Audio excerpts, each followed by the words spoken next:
This is our first type of subtraction problem solving model that we're going to show.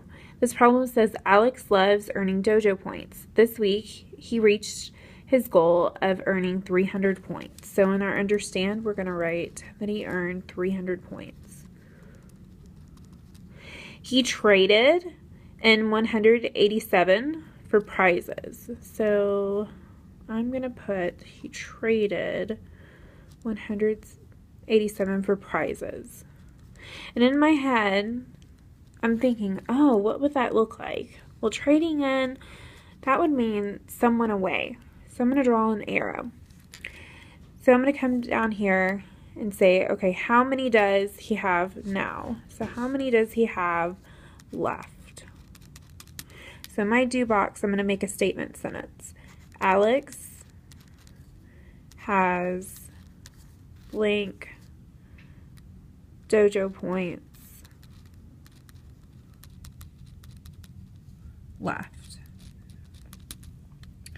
So over here in my plan box, I'm going to draw a bar diagram. Now, I'm going to shift over here and show you what this looks like in a bigger area.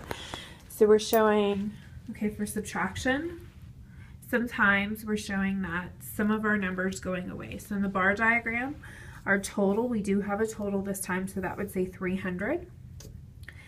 Part of 300 is 187. What we want to show the kids is the top piece is equivalent to the bottom piece. So 187 is part of that. We're missing this other piece.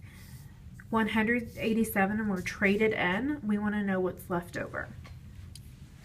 So down here, we're just going to show that and show 300 and below that 187. So 300 would go for the whole piece, and then we're showing that it's crossed out because it's going away and we have some left over. So this is the type of subtraction we say with kids, that some is going away. So we have 300 minus 187. We want to know what's left. So if maybe this time they chose it to solve it on a number line. If they chose to solve on a number line, oh, I'm running out of space, no big deal. Maybe I want to solve towards the bottom.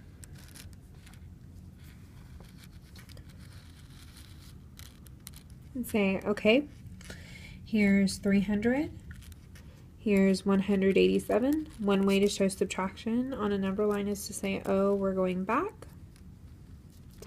and then to count up. Talk about kids, with kids we want to get rid of the 7, so let's add 3 to it. We're at 190. To get to the next 100, we add 10, so we're at 200. Then we add 100 more, so then our difference, we would say 100 plus 10 plus 3 is 113. To check that, first of all, we would say, oh, would 113, would it make sense to go right here? Well, 113 is less than 300, but let's check it in another way. Well, this time we subtracted it, so maybe we want to add to check. Let's do the inverse operation. So let's say 187, and we're going to add 113. So 7 plus 3 is 10. 1 plus 1 is 2, plus 8 is 10. 1 plus 1 is 300. So we have 300, check, 187, check, 113, check. So we know then that Alex has 113 dojo points left.